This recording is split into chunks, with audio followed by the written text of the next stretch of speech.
We've got a lot of topics to cover today, and I've got a script for this presentation.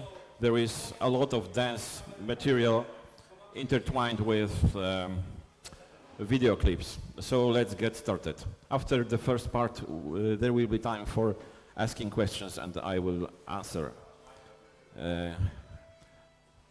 Good morning, my name is Andrzej Krawczyk, and I'm a member of the demo scene group Summer. I'm also a concept artist, animator, game designer, and cartoonist, working under the artistic pseudonym Ged. A warm welcome to all our guests at Moonshine Dragons 2026. It's a pleasure to have you here today, both those attending in person and everyone joining us online. I'd like to invite you to the first official work in progress presentation of a new C64 game, currently being developed by the Summer team. The game is titled Coman Castaway. It's my personal artistic vision of a continuation of the classic arcade game Contra, known in Europe as Grisor. All the graphics, animations, algorithms, ideas and designs were created by me.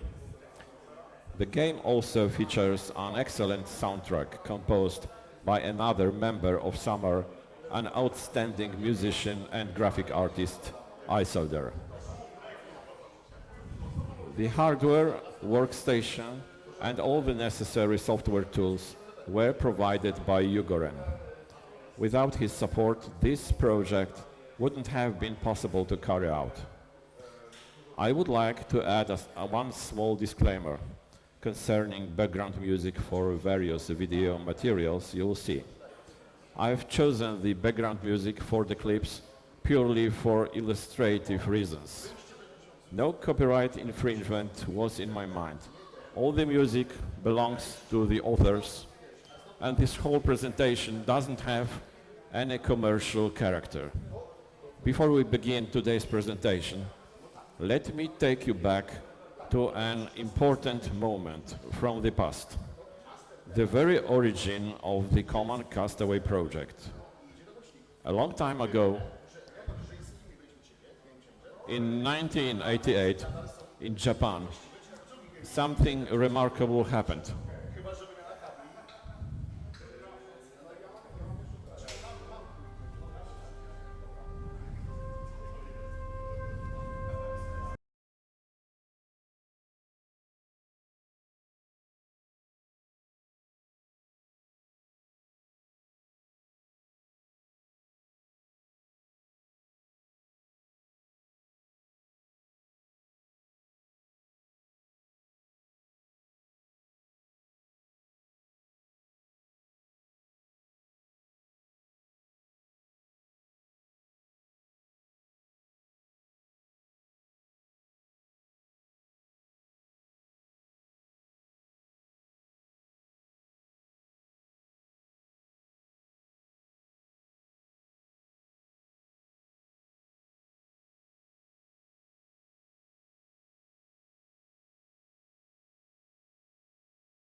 Before we get into the details, let me briefly explain the structure of the presentation. It will be divided into three one-hour parts. The first part will cover the work already completed, backgrounds and animations prepared in C64 graphical standards for level 1 and 2. Then we'll take a break, after which we'll move on to the second part, and later the third.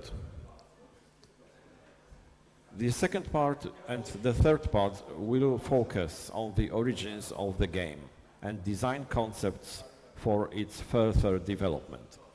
Now let's take a look at a summary of the work already completed. The demo you are about to see showcases screens and animations from the first two finished levels, along with concept art for the remaining 10 levels.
fuck are we gonna do now? What are we gonna do?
Thank you for your cooperation. Good night. 2 years ago, at the previous Moonshine Dragons party, I promised Ugoren that the first 2 levels of Coman Castaway would be ready. I managed to meet that deadline, but the road getting there was quite bumpy. I underestimated how difficult the task would be. The game is still in development, so we'll likely have to wait at least another year for a playable early demo. That said, we already have enough material to present today, even if it's not interactive yet.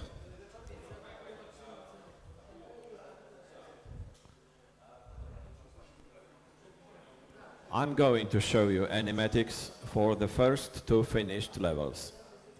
They feature final backgrounds and animations in C64 graphical mode, with as few sprites still in progress. The purpose of this demo is to illustrate what the final game will roughly look like. However, this isn't a playable game yet. This is only a visual approximation. Enemy attack patterns are not implemented yet. The enemies are just placeholders. There is no collision detection, and bullets don't deal damage. They are just for show. The algorithm design and proper game balancing will be implemented later in collaboration with programmers. Let's take a look at the animatic for level 1.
It was the first level of Coman Castaway.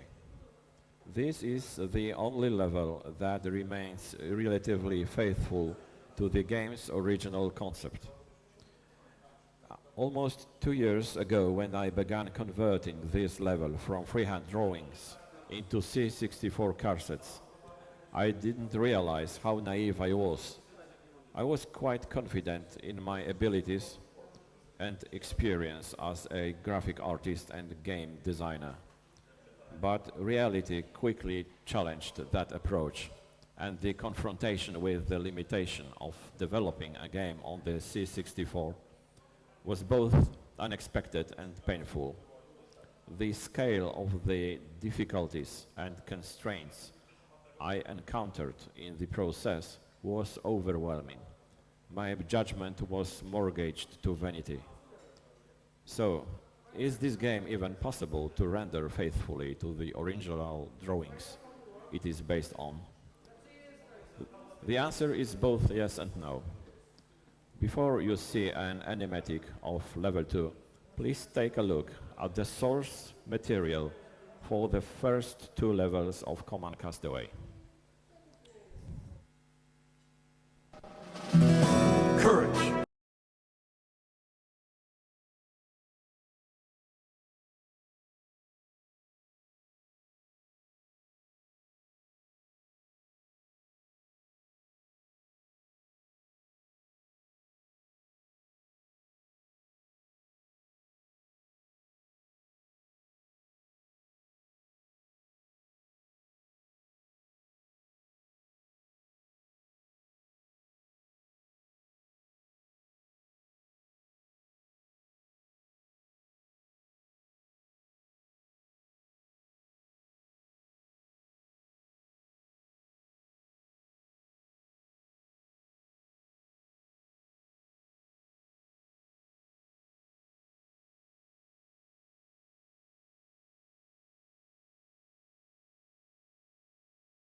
The second level contains many quite complex visual elements, including technological structures, organic forms, and the most challenging element, the squid boss, which spans 2 full screens.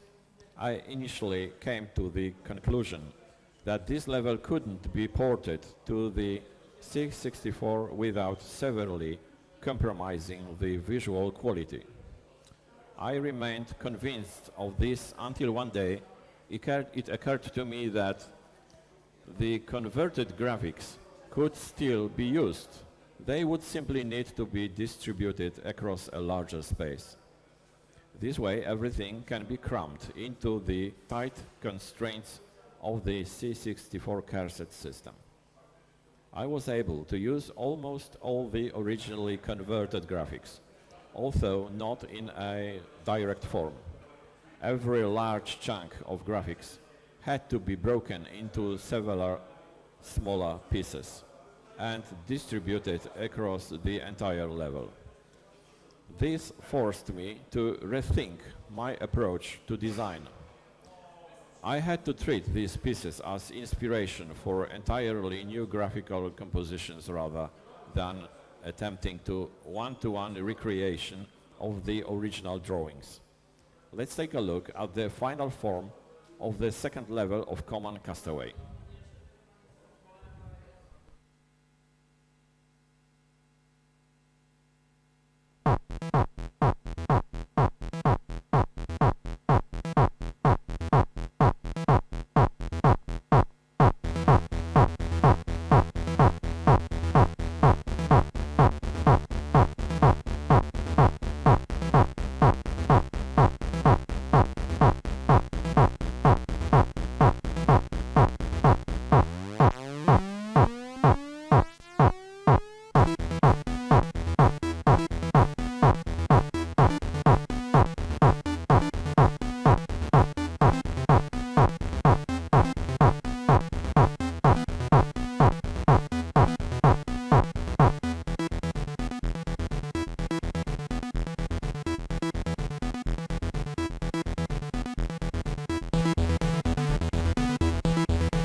something quite different, a heavily expanded standalone piece of the game.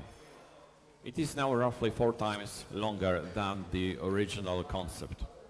Still, the goal was achieved.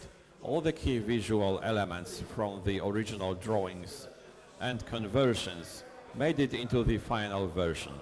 Unfortunately, solving one problem led to the emergence of another. How do you scroll seamlessly between two adjacent screens built from different car sets? Since this wasn't a flip screen game, this became a major roadblock in development.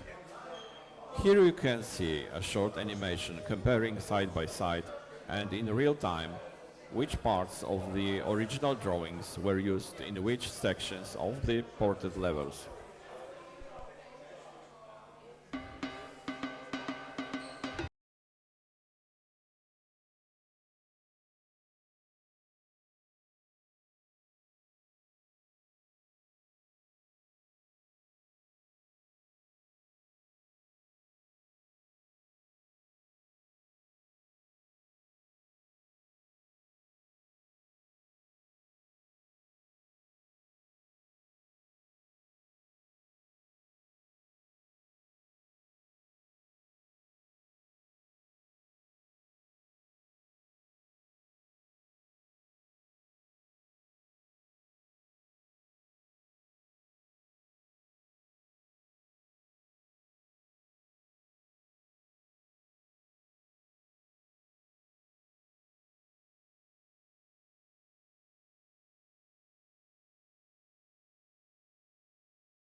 Now, let's take a closer look at the first level to see how the problem of scrolling between adjacent screens using different cassettes was solved.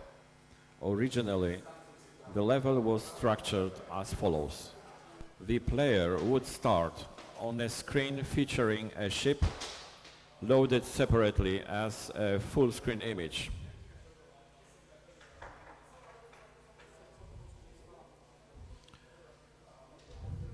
The protagonist, John Ramo, would jump out of the vessel and climb down of the screen. The image would then fade to black and the main level cassette would be loaded. After making its way through the level, the process would repeat at the end, and this time in reverse. A full screen image of the final base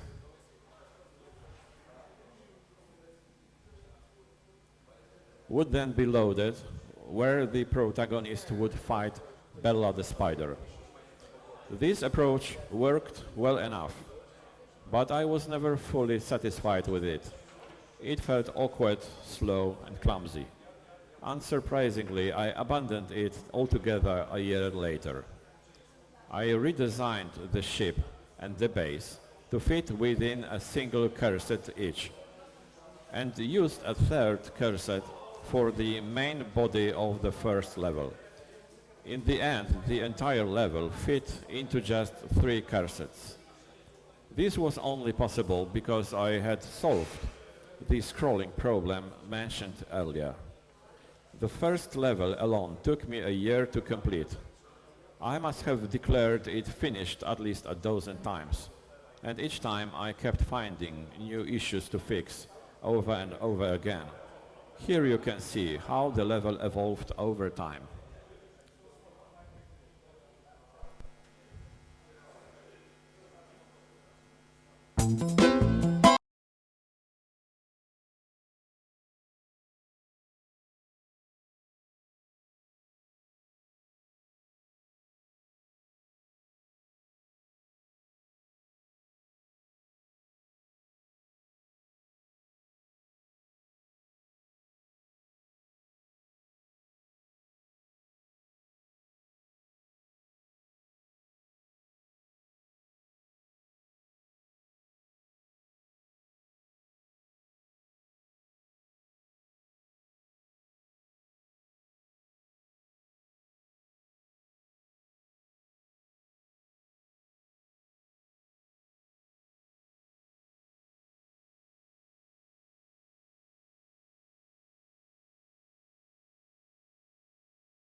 The new solution to the scrolling problem wasn't so much original as it was underdeveloped and not fully utilized in other games, as far as I could tell.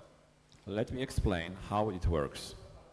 The trick is to insert a third screen as a buffer between 2 adjacent screens that use different cassettes.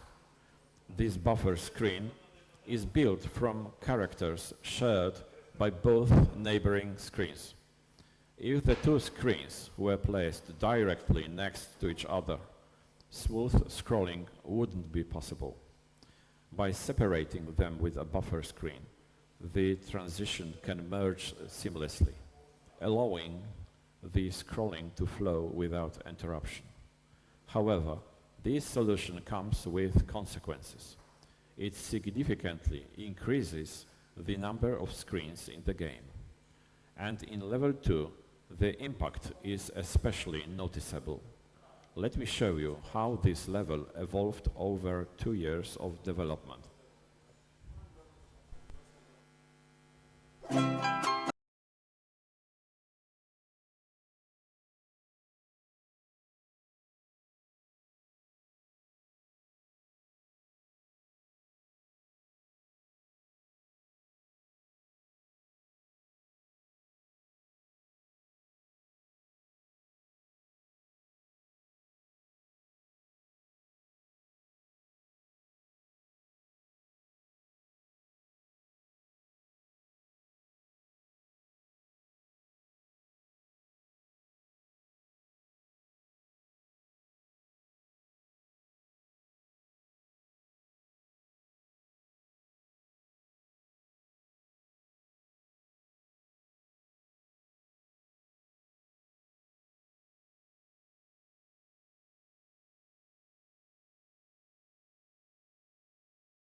Inevitably, this new approach required precise character count calculations within the memory banks.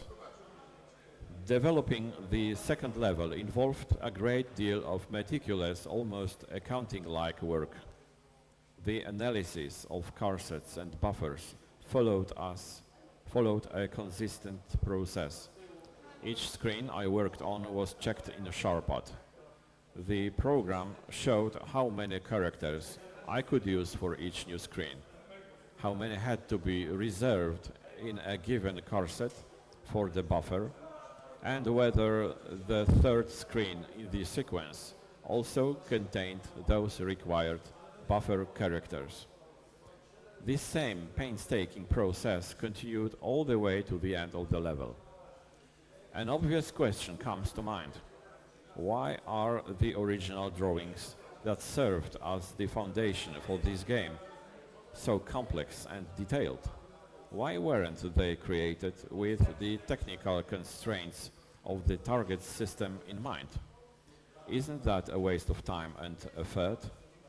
In fact, no, because the intended platform at the very beginning was entirely different. It wasn't the Commodore, And it wasn't a computer system at all. Coman Castaway was, and still is, a board game.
Thank you very much for your attention. We'll now take a break, after which I'll continue with the story of how the game was born, along with its history and mechanics. We'll also look at the animatics for the remaining 10 levels, which have been fully designed as concept art and are waiting to be implemented as a complete working game, sometime in the next 40 years, I'm afraid. Now, if you have any questions, I will gladly answer them.